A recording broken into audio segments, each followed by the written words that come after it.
Got an awesome lake in the background.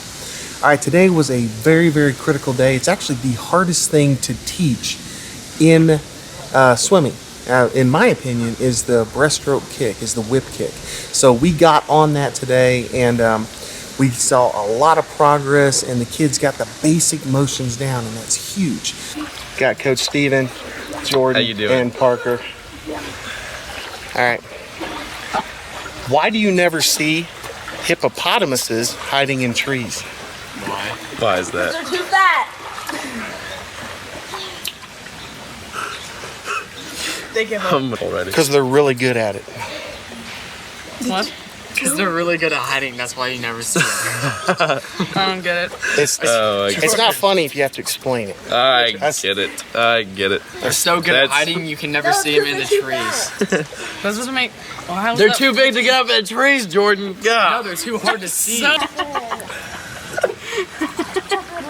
The reason that the whip kick is so complicated is because it's got a lot of fine muscle coordination that goes into it, and it takes a little bit of strength around the joints.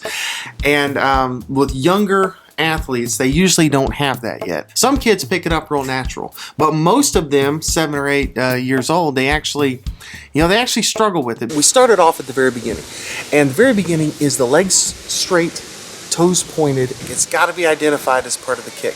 It's very important because the stroke begins and ends with the legs together and the toes pointed.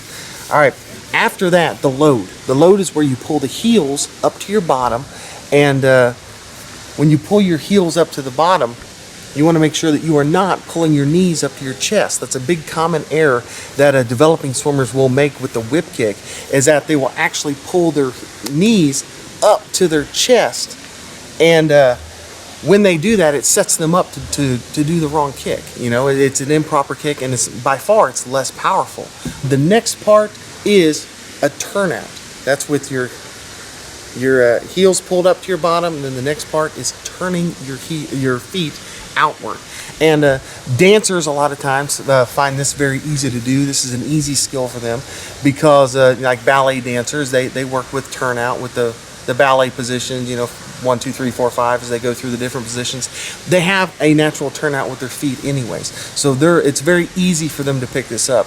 But for breaststrokers need a big turnout as well. That needs to be an easy motion to turn your feet out.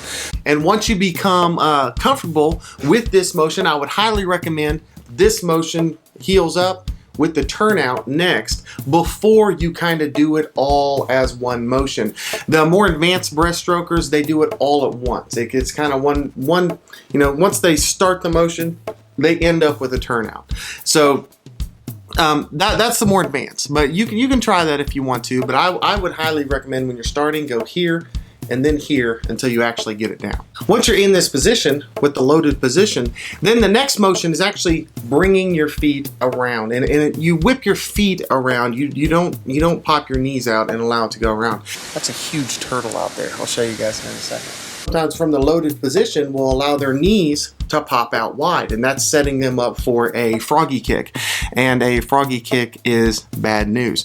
After the very powerful kick, that's when you want to snap those legs around, and you want to make sure that you finish with the legs together and the toes pointed straight behind. It's very, very important that you finish in that same position. So the kids did very well today. And it's one of those skills that it's really hard to develop, especially for the younger athletes, 7, 8-year-olds. They have a big problem with it. By the time they get to be about 10, everything just falls in line. So you got to make sure that you learn the basic mechanics early, so you're able to progress the way you need to. So when you get to be 9, 10, everything's already in place and you're able to do it. So if you're 5, 6, 7, 8 and you're having trouble with the whip kick, don't get too frustrated with it. Everybody does at your age, but in a couple years it'll all work out, I promise. Now here's something I'm going to tell you, swimmers / parents. It's not really a secret, but the whip kick, actually, when you start learning how to do the whip kick, it's actually bad for your knees because it's kind of a wrenching motion to your knees. If you were to do this with your arm, those of you that are old enough, like Arsenio Hall, dog pound, they go hoo hoo hoo. Then this motion right here is actually what you're doing with your knee during the whip kick. You're bringing it and you're actually wrenching it around, and it's a difficult motion. Now, When you're first learning how to do it, it can be, you know, if you do it too much, then it can be pretty stressful and it can be a little bit painful. But you have to go through that phase in order to build up the strength to be able to do it for extended periods of time. So if you are brand new to whip kick, it's okay. If you have a little bit of tenderness in your knees, then it's okay. That's natural and that's normal. But it's one thing you have to go through in order to become a strong breaststroker. Once you get through that awkward phase, then everything gets stronger and everything's good to go. All right, guys, that was it for today. The whip kick was a big deal, and see you guys tomorrow. If you got any questions or comments, leave those below. And if you got a joke you want me to try on the other coaches, then leave that as well. I'll give it a shot. All right. Hope you guys have a great day, and I will catch you guys on the flippity floppity. Bye. All right, guys, that's it. Don't forget to subscribe. Check out yesterday's video down below. If you have any questions or comments, then please ask. I'd love to help you guys out throughout your season. And give it a thumbs up if you're enjoying the series.